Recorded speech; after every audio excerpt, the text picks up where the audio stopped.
Cordial saludo, les habla su profesor instructor Felipe Rodríguez. El día de hoy vamos a hablar acerca del masaje deportivo y la importancia que el mismo tiene para el deportista y cómo el terapeuta, con su conocimiento, con su experticia, puede ayudar a mejorar el rendimiento del deportista, ayudar en los procesos de recuperación y ayudar en la rehabilitación de las posibles lesiones deportivas. Primero definamos qué es el masaje deportivo. Partamos de saber que es un medio físico manual en el que el terapeuta involucra sus manos, sus esfuerzos, su técnica y su conocimiento. Busca mejorar el rendimiento y prevenir lesiones del deportista. El masaje es una serie de maniobras que se llevan a cabo como un método de preparación para los tejidos, también como un tratamiento para los tejidos post-competición y aquellos tejidos que se han visto lesionados por la práctica deportiva. ¿Cuáles son los objetivos del masaje deportivo? Primero, optimizar el rendimiento muscular, hacer que esa fisiología muscular sea óptima y esos mecanismos de contracción sean lo más eficientes posibles. ¿Para qué? Para el desarrollo de fuerza, potencia, velocidad, resistencia. Otro de los objetivos es el prevenir lesiones deportivas. Encontrar lesiones. Durante la intervención es posible identificar focos de contracturas, focos de adherencias, focos de fibrosis, los cuales son potenciales riesgos para lesiones futuras. Entonces, en este orden de ideas, durante la intervención, un objetivo va a ser encontrar lesiones silentes, es decir, no sintomáticas, y lesiones latentes o sintomáticas con potencial de agravarse o agudizarse frente a la carga deportiva. Otro objetivo es el apoyo en el tratamiento de lesiones. Aquellos deportistas que han tenido alguna falla tisular, sea por una ruptura muscular, un esguince, una luxación articular, una distensión ligamentaria, una distensión muscular. Otro objetivo es la lucha contra la fatiga y todos los mecanismos neurofisiológicos y metabólicos que están en torno a la fatiga y al acúmulo de ácido láctico y otras sustancias de desecho metabólicas. Otro objetivo es aumentar la capacidad de trabajo del sistema locomotor, pensando en articulaciones, músculos y las estructuras de soporte y estructura, como lo son los ligamentos, los tendones. Hablemos del contenido del taller.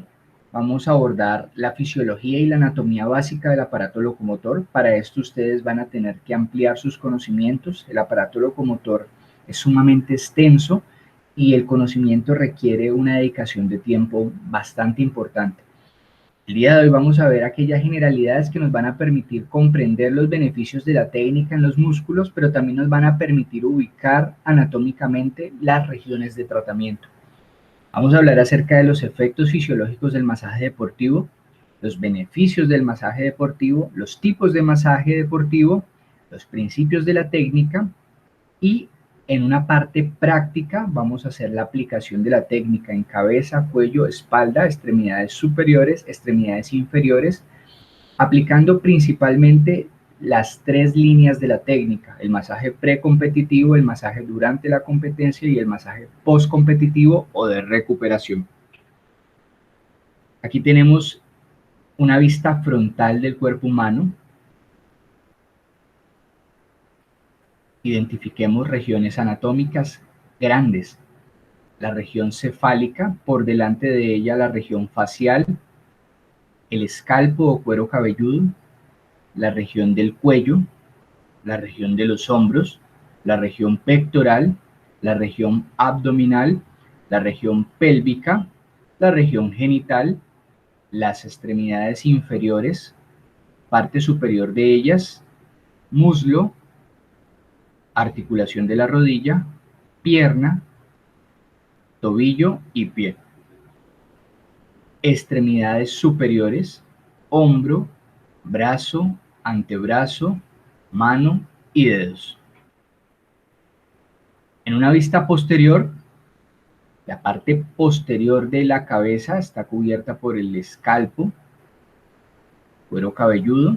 Vemos la parte posterior del cuello, es la nuca, hombros, región escapular, por acá arriba región cervical, región torácica, región lumbar, región lumbosacra, región sacra, región glútea, extremidades inferiores, región crural, región sural,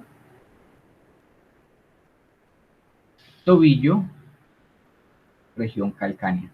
En las extremidades superiores, la región del brazo, parte posterior, antebrazo, dorso de manos, dorso de dedos.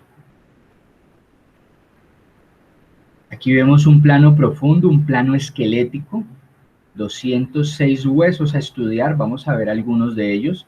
Los huesos que componen el cráneo, entonces encontramos el frontal. Por una vista anterior encontramos los nasales, los cigomáticos, encontramos el maxilar superior, encontramos la mandíbula, vértebras cervicales, clavícula, esternón con su proceso sifoideo, con el cuerpo esternal, el manubrio esternal, clavícula a ambos lados.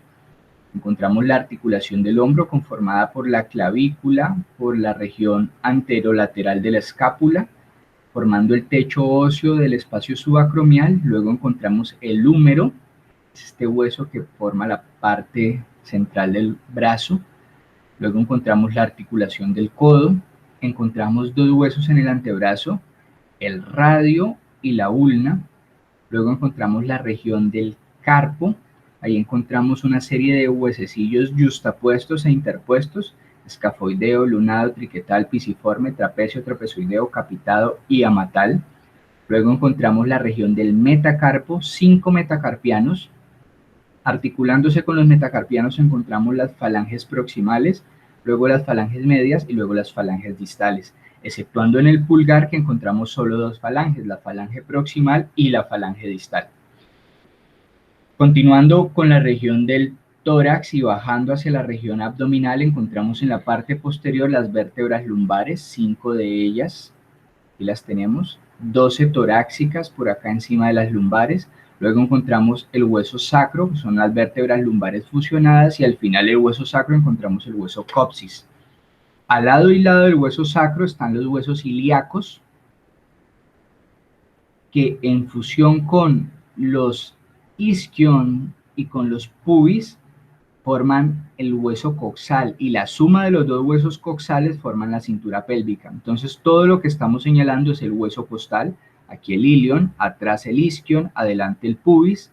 La sumatoria de esos tres huesos forma el coxal del lado derecho, fusionado con el coxal del lado izquierdo, y el sacro forman la cintura pélvica.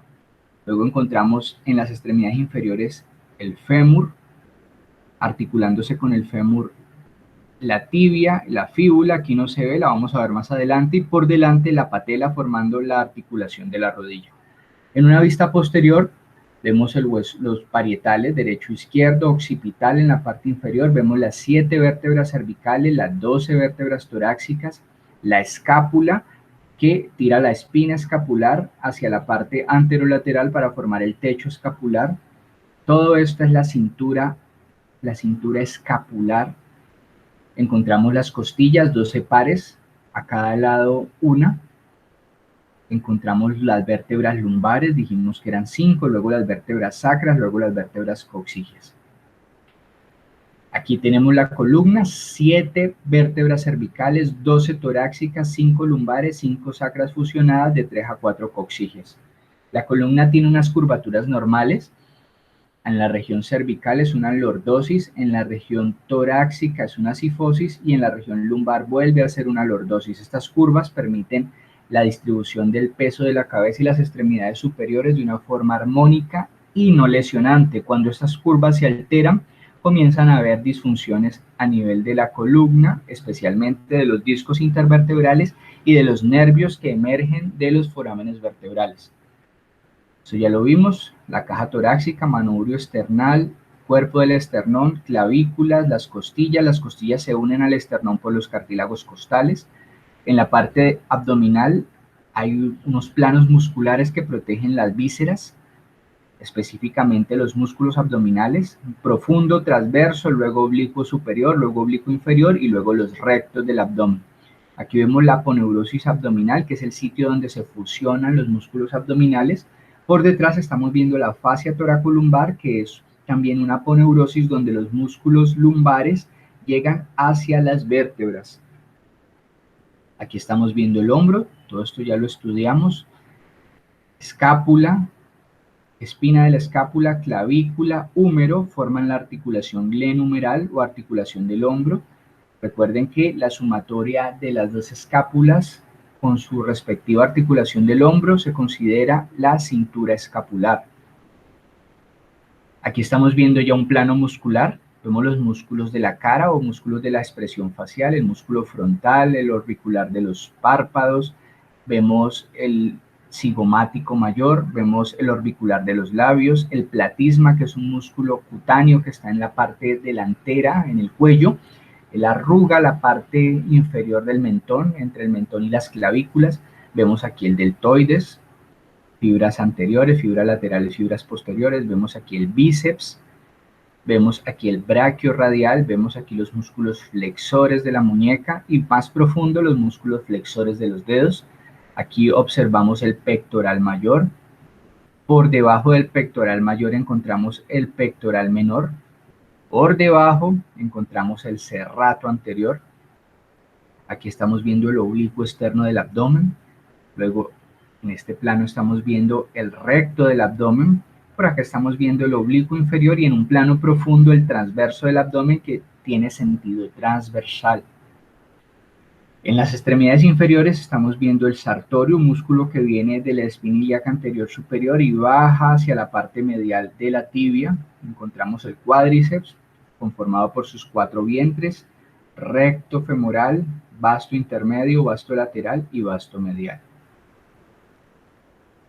En un plano posterior estamos viendo el trapecio, fibras superiores, trapecio, fibras inferiores, trapecio, fibras medias. Vemos la región posterior del deltoides, vemos un músculo muy importante llamado latísimo del dorso que viene desde la fascia toracolumbar y todas las últimas vértebras torácicas, desde la sexta hasta la 12ª, y se inserta adelante del húmero en el surco intertubercular. Este músculo es muy importante, reviste relevancia clínica en el masaje terapéutico, muy empleado en aquellos deportistas que tienen como función el trepar, el alar, el empujar o el mover su brazo a altas velocidades. En este plano vemos, en un plano más profundo en la espalda, vemos el músculo erector de la espina, conformado por el músculo, los multífidos y los rotadores, pero también por el iliocostal, el longuísimo y el espinal de cabeza. Son músculos que se encargan de la extensión del tronco. Vemos aquí los glúteos, glúteo mayor por debajo del glúteo menor y más abajo o más profundo el glúteo mínimo. Aquí estamos viendo los músculos isquiotibiales o flexores de rodilla. Lateralmente estamos viendo el tensor de la fascia lata y la fascia lata, que es un tejido fibroso que da estabilidad a la tibia y en general a la articulación de la rodilla en el plano lateral. También tiene funciones en cadera, abduce, rota medialmente y rota lateralmente la cadera. Subamos de nuevo al cráneo. Les hablaba acerca del escalpo. El escalpo en el plano profundo tiene un músculo llamado epicráneo. El epicráneo entonces es el músculo que cubre el cráneo. Tiene un vientre frontal, tiene un vientre occipital y una aponeurosis, un tejido fibroso que se inserta a nivel muscular y cubre toda la cabeza. Aquí estamos viendo el macetero, un músculo potente, se encarga del cierre mandibular, muy empleado durante la masticación. Aquí estamos viendo otro músculo de la masticación, es el músculo temporal. Estamos viendo ahora músculos accesorios de la respiración, pero que también tienen función sobre la región cervical, generando inclinaciones al lado y lado de la cabeza. Entonces encontramos el escaleno medio y el escaleno posterior. ¿Por qué accesorios de la respiración? Porque cuando se quiere hacer una inspiración profunda, ellos trabajan elevando la primera costilla. Aquí vemos el escaleno medio, escaleno anterior y escaleno posterior. Tienen relevancia clínica. En ocasiones estos músculos se tensionan tanto que comprimen el paquete vasculonervioso que baja hacia la extremidad inferior, generando el síndrome del desfiladero, una connotación clínica que conlleva a entumecimiento de la mano, enfriamiento de la misma y pérdida de fuerza muscular. Se soluciona abordando el problema, es decir, la tensión que se presenta allá arriba en los músculos escalenos. Volvamos a los músculos del tronco. Entonces hablamos que el tronco tiene unas columnas musculares que vienen desde el sacro. Aquí estamos viendo el longuísimo, que tiene una porción torácica, una porción cervical y una porción lumbar. Encontramos el espinal, que está un poco más profundo. Ellos están al lado derecho y lado izquierdo. Con fines gráficos, entonces se muestran de esta forma para poder tener planos de disección y de observación. Y finalmente el músculo iliocostal. Entonces, longuísimo, espinal e iliocostal, la sumatoria de los tres forman el erector de la espina. Los tres discurren al lado derecho y lado izquierdo. Encontramos que el semiespinoso sube hasta la región cervical. Los multífidos y los rotadores también están en la región posterior, en la espalda, y ellos tienen una función estabilizadora. Son músculos muy profundos y su función es la extensión del tronco, pero también colaboran con la rotación. Principalmente son estabilizadores, los encontramos en el plano más profundo de la espalda. Aquí vemos los músculos intercostales, como su nombre lo dice, están entre las costillas. Hay intercostales internos, intercostales externos e intercostales íntimos. Son tres planos musculares, la función de ellos es la elevación o el descenso de las costillas. Encontramos el músculo diafragma, el músculo principal del proceso inspiratorio. Cuando él se contrae, entra aire a la cavidad torácica a través de los pulmones.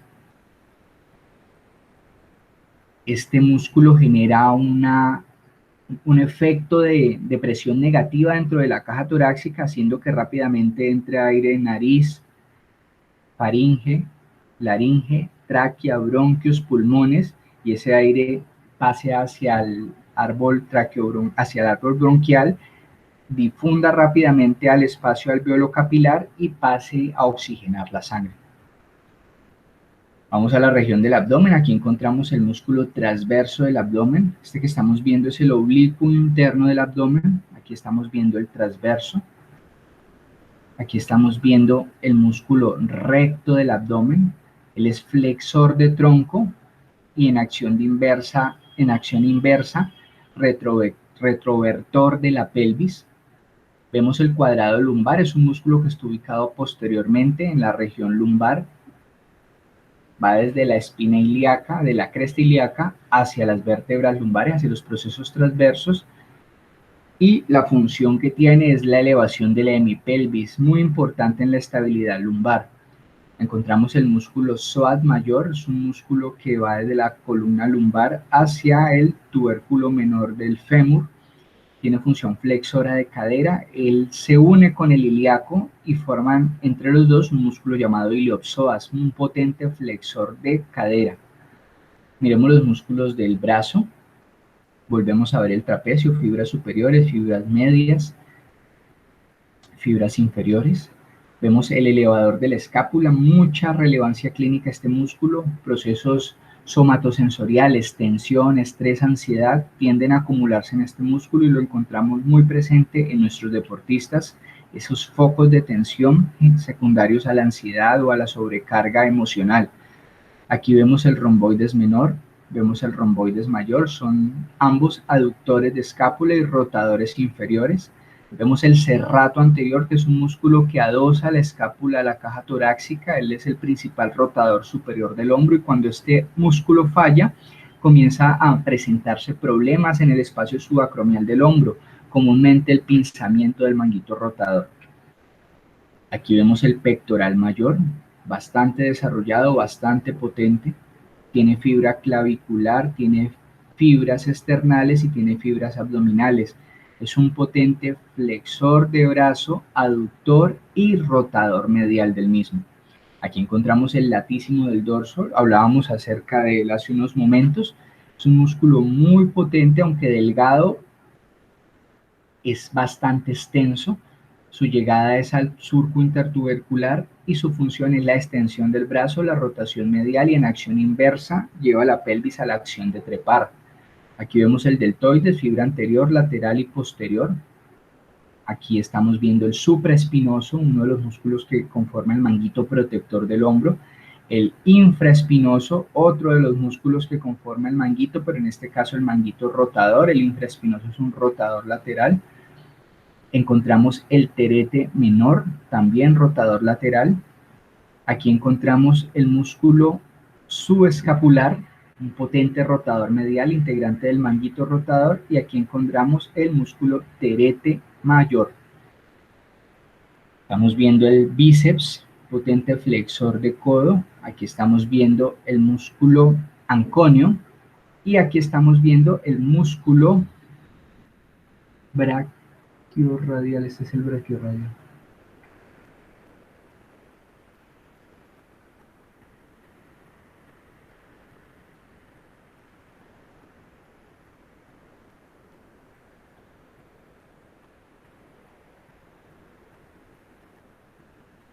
Bueno, este músculo es el braquial.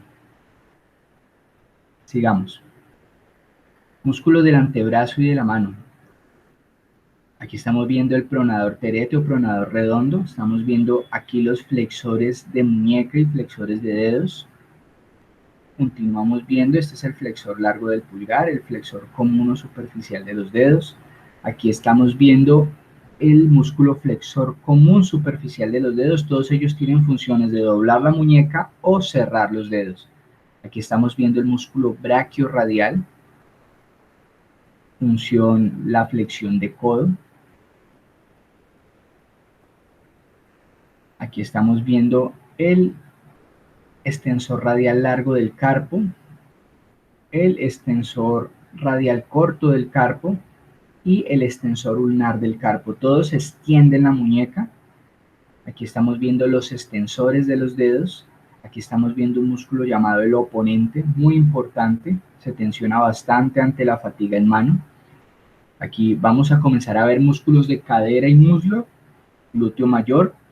Esta es la cintilla iliotibial o la banda iliotibial. Este es el músculo tensor de la fascia lata que se encarga de tensionar esa cintilla iliotibial que llega hasta la parte lateral de la tibia. Aquí lo vemos en un plano más grande. Estamos viendo el glúteo medio, el glúteo mínimo. Glúteo medio es elevador de la hemipelvis contralateral, es muy importante en la marcha. Y el glúteo menor es un rotador medial y un estabilizador de la cadera. Aquí encontramos el ligamento sacroespinoso. Aquí encontramos uno de los músculos pelvitrocantéricos que se encarga de la estabilidad coxofemoral y de la rotación. El gemelo inferior, el gemelo superior, también parte de los pelvitrocantéricos. Y aquí estamos viendo la parte posterior de la pelvis, disecado el glúteo máximo. Encontramos el glúteo medio, encontramos el piriforme o piramidal, también parte de los pelvitrocantéricos. Por debajo del piramidal encontramos el gemelo inferior y el gemelo superior. Y este espacio que se genera entre el piriforme o piramidal y los gemelos es un espacio de relevancia clínica porque por ahí baja el nervio isquiático. Cuando se presenta tensión de estos músculos pelvitrocantéricos, el nervio se atrapa y se simula una ciática o una radiculopatía lumbar, cuando realmente el problema es muscular y no es un problema discal o un problema de raíces nerviosas. En esta diapositiva estamos viendo los isquiotibiales. Entonces aquí estamos encontrando el semimembranoso, semitendinoso y el bíceps femoral. La sumatoria de los tres forman los músculos del hamstring o los isquiotibiales que se encargan del doblez de la rodilla. Aductor mayor, aductor corto, aductor largo, son músculos encargados de acercar la pierna al plano medio o de cerrar la pierna, igual que el grácil. El grácil es biarticular, el grácil atraviesa y llega hasta la rodilla y ayuda a conformar una estructura llamada la pata de ganso, con mucha relevancia clínica. El pectíneo es un aductor bastante pequeño que colabora en los procesos de flexión de cadera y aducción de cadera o en las funciones. Encontramos el sartorio, es un músculo también biarticular que forma parte de la pata de ganso. El sartorio viene desde el pubis hasta la región medial de la tibia, parte superior. Aquí vemos el cuádriceps, entonces vasto intermedio, vasto medial, vasto lateral, aquí vemos el tensor de la fascia lata y por acá estamos viendo el músculo sartorio.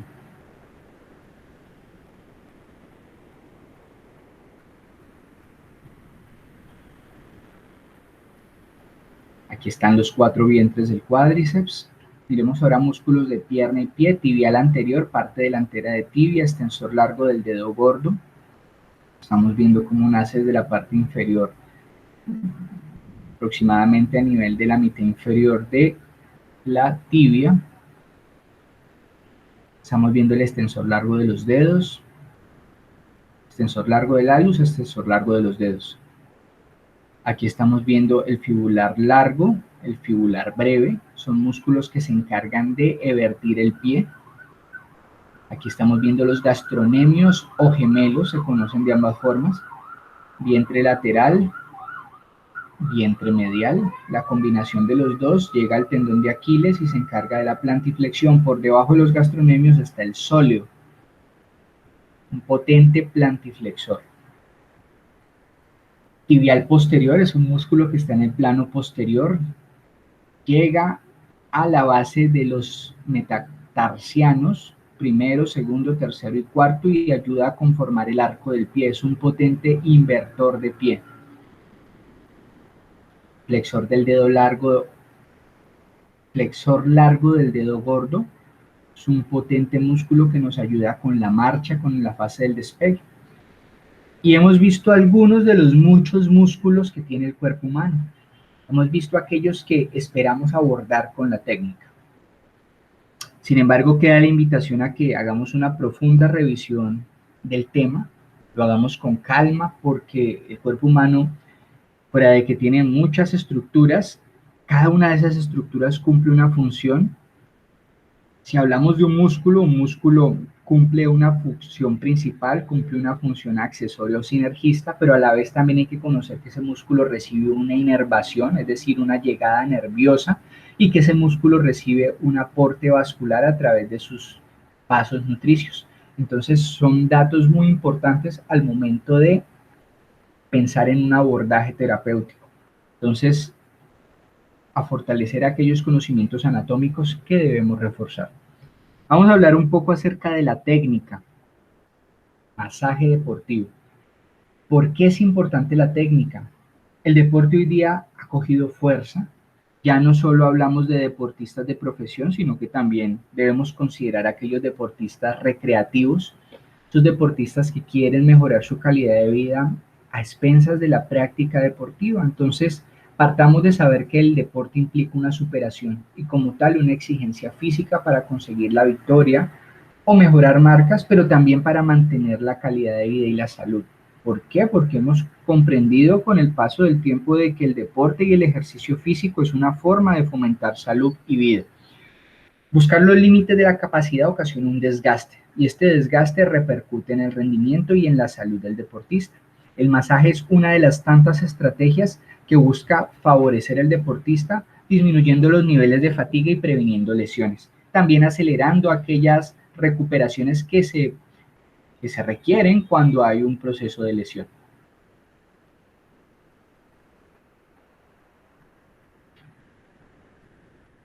Efectos del masaje deportivo. Hablemos de los efectos. El masaje deportivo puede aumentar o disminuir la sensibilidad, reducir el dolor. ¿Cómo así que aumentar o disminuir? Pareciera antagónico. Depende del momento en el que se realice y depende del objetivo que se persiga. El masaje puede hacer más sensible al deportista, es decir, activarlo, despertarlo, aumentar su percepción táctil y su percepción propioceptiva, o disminuir esa misma percepción en un proceso de relajación. Ejemplo, si yo necesito el deportista para que arranque con el proceso de competencia, yo busco aumentar esa sensibilidad. Pero si yo necesito relajar el deportista porque ya la competencia acabó, yo busco disminuir ese proceso de sensibilidad y el dolor que se pueda generar por la sobrecarga o la posible lesión. El masaje deportivo regula el tono muscular. Igual que con la sensibilidad, el tono muscular puede aumentarse o disminuirse de acuerdo a las necesidades que se tengan frente al momento deportivo. Aumenta el flujo sanguíneo y con esto aumenta la oxigenación y la nutrición de los músculos, la potencia y la capacidad de trabajo.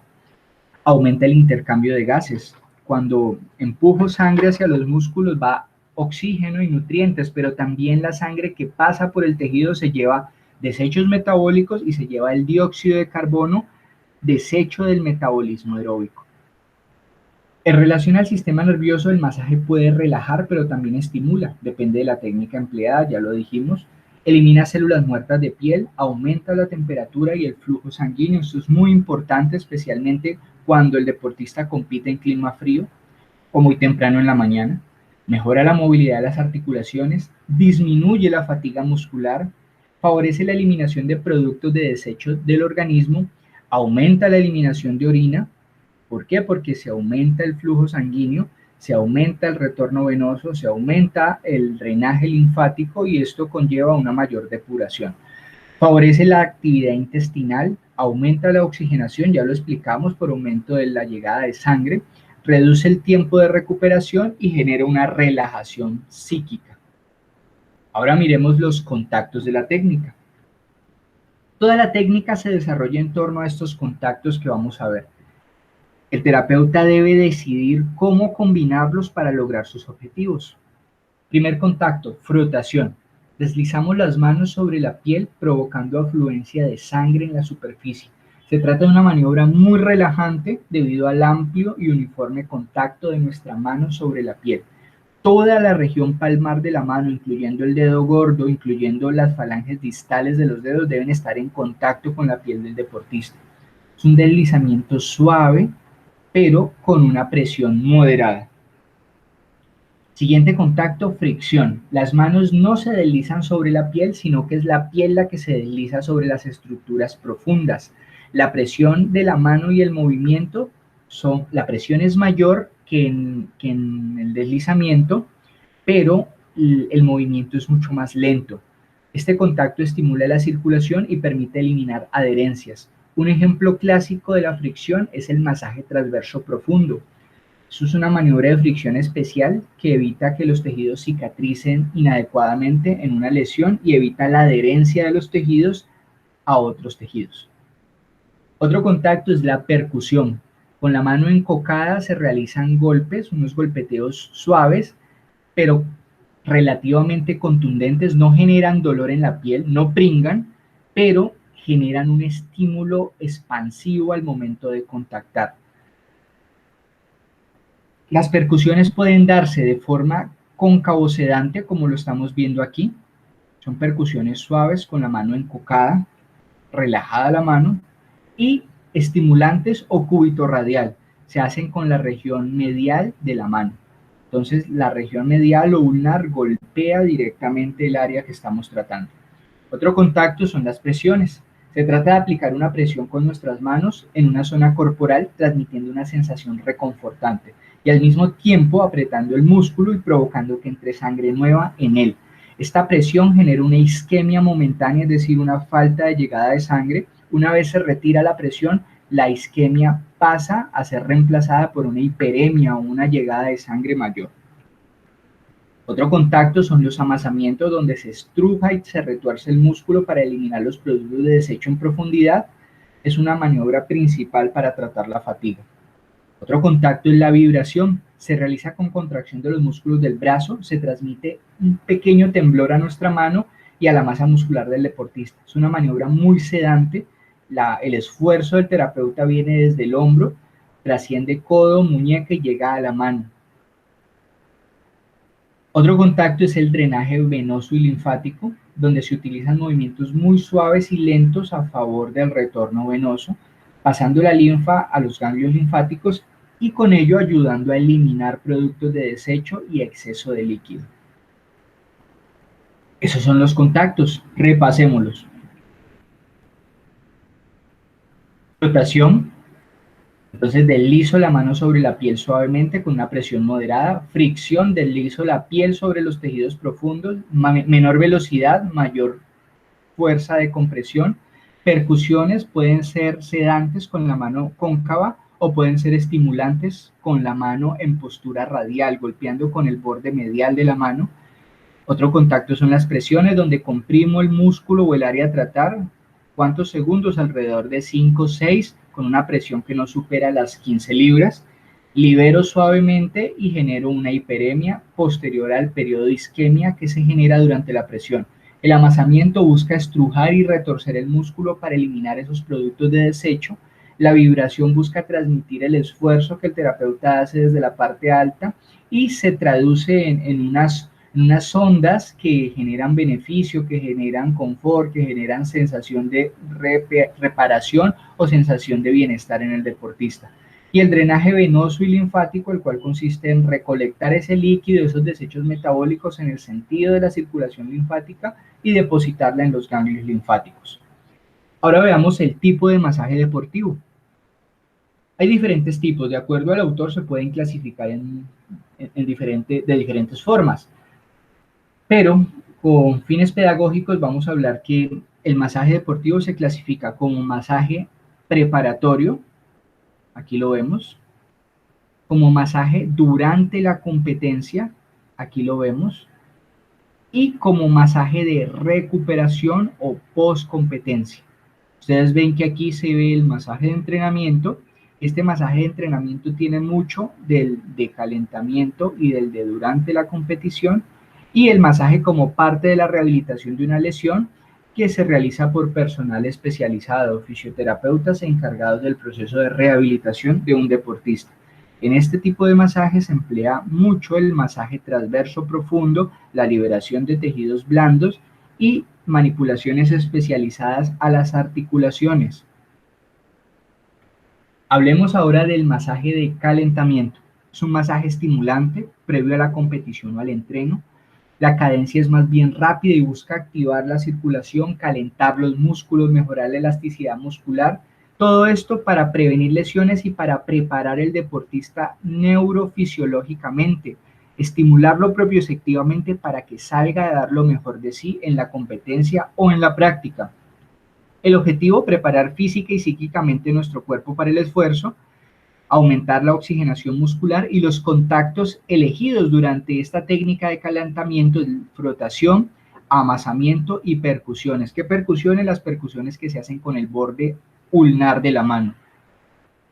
El masaje durante la competición se suele utilizar en los descansos o en los periodos de receso durante la competencia. Nos permite recuperar músculos sobrecargados, disminuir la fatiga, mantener en buen estado los músculos mientras están trabajando, pero también relajar un poco al deportista y prepararlo para la siguiente carga. La función principal es mantener los músculos en buen estado. Se emplean contactos de percusiones suaves, vibraciones, amasamientos suaves y estiramientos. El masaje después de la competición o recuperación busca incrementar la reabsorción de toxinas, favorece el retorno venoso, la difusión del ácido láctico al sistema linfático, elimina la fatiga, relaja al deportista. Es un masaje general, pero vamos a focalizarnos en aquellos músculos que más se han empleado, en aquellos segmentos corporales que más han trabajado. Esto permite que el deportista vuelva más rápido a la competencia o a la práctica, y los contactos empleados son el amasamiento, las fricciones, las presiones y la vibración, en este caso la vibración cóncavo sedante. Perdón, la vibración. Veíamos que el masaje de entrenamiento es otra de las modalidades. Esto se hace cuando las jornadas de entrenamiento son largas y se requiere prolongar el rendimiento del deportista durante el entrenamiento. Se emplea la frotación, amasamiento, percusión, vibración y fricción. Y el masaje como parte de la rehabilitación de una lesión se utiliza para mejorar el tono muscular, aumentar la circulación en las zonas, y las maniobras más utilizadas son la frotación, la fricción, el amasamiento y la percusión. Dentro de las técnicas de fricción, el masaje transverso profundo de Sairas es uno de los más empleados.